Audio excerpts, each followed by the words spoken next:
This episode is made possible by Skillshare, home to over 17,000 classes that could help you learn a new life skill. Get your first 3 months for just 99 cents when you sign up for Skillshare using the link below. America, land of the free and home of the brave, one of the wealthiest, most powerful nations on Earth, and just a little obsessed with being number one. And where being number one is concerned, the US has quite a list of little victories.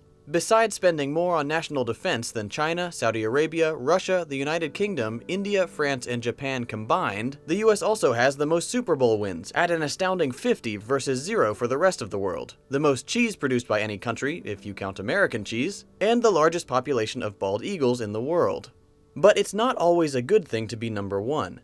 In a recent study commissioned by the United Nations, the US was determined to be well on its way to becoming the world champion in extreme economic and social inequality. The complete list of problems outlined in the report is pretty eye-opening, especially when the US is compared with other developed nations. In this video, we'll take a brief look at some of the issues facing America going into 2018. First, despite spending far more per capita on healthcare than any other developed nation, Americans can expect to live shorter and sicker lives compared to people living in any other rich democracy, and this health gap between the US and its peer countries continues to grow. We also have the highest rate of obesity in the developed world, as well as alarming rates of malnutrition.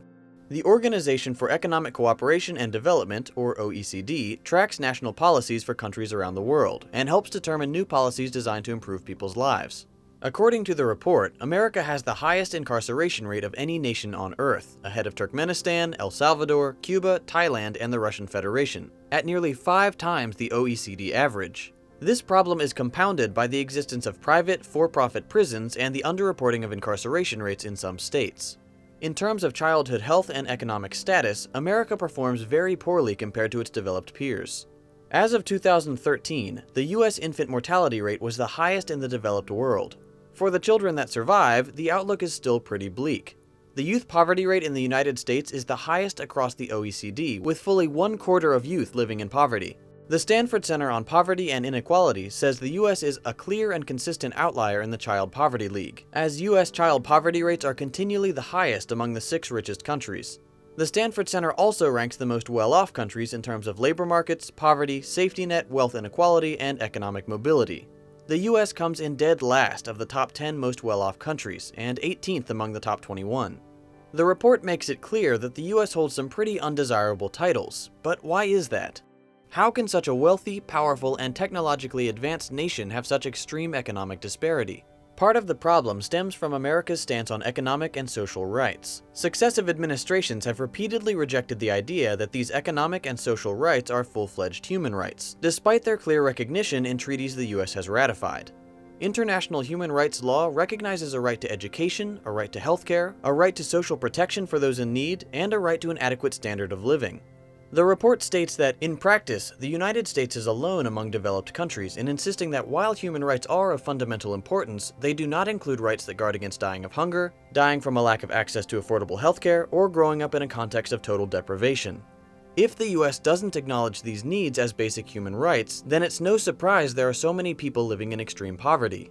The nation's wealth is funneled into things deemed more critical, most notably the bloated national defense budget. So if the people running the country don't want to fix these problems, what can we do? That's where the second part of the problem comes in. The United States is supposed to be a nation by the people and for the people, but for some reason, or several reasons, the people aren't speaking up. Only about 55.5% of the US voting age population cast ballots in the 2016 presidential election. In the OECD, the US came 28th in voter turnout, compared with an average of 75%. Registered voters also represent a much smaller share of potential voters in the US than just about any other OECD country. Only about 64% of the US voting age population was registered in 2016, compared with 91% in Canada and the UK, 96% in Sweden, and nearly 99% in Japan. These two issues form a vicious cycle. The administration doesn't acknowledge the growing problem with extreme wealth inequality in the country, the people don't vote in leaders who do want to fix the problem, and it happens all over again. Disturbingly, it's not just the fault of unmotivated voters.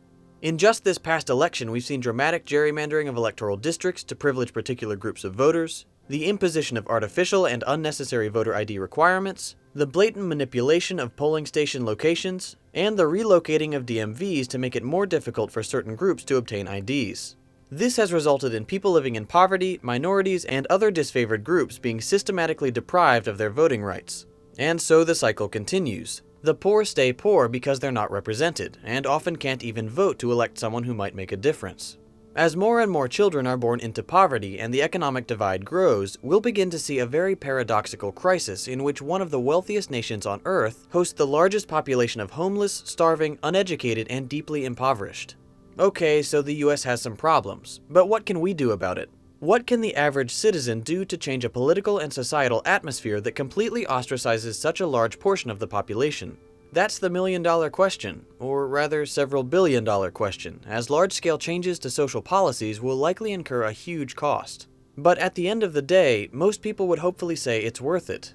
As more and more people realize their government might not have their best interest at heart, it wouldn't be such a surprise to see the next few generations of voters speaking up and demanding real changes to the way the country is run. Is comparing very different nations the best way to measure success or failure?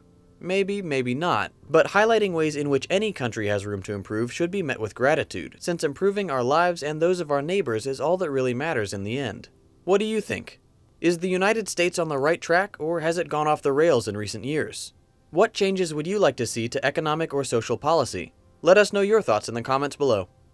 Here on Second Thought, I'd like to start the new year with a new resolution. This year, my resolution is to learn more advanced animation techniques from my videos. To do that, I'm using classes from Skillshare. Skillshare is an online learning community for creators, featuring over 17,000 classes in graphic design, animation, photography, and more that could help you learn a new skill. A premium membership from Skillshare is more affordable than most other online learning platforms and gives you unlimited access to amazing classes from experts working in their fields, so you can improve your skills, unlock opportunities, and do the work you love. As a special offer for Second Thought fans, you can get your first 3 months with Skillshare for just 99 cents when you sign up using the link below. That offer is only valid through January, so make sure to visit Skillshare and get started learning your new skill today. If you enjoyed this video, consider subscribing to support the channel, and click the little bell to join the notification squad. You can watch my previous video by clicking here, or if you've got a bit more time to kill, you can binge watch all my content by clicking here. Thanks for watching, and I'll see you next week.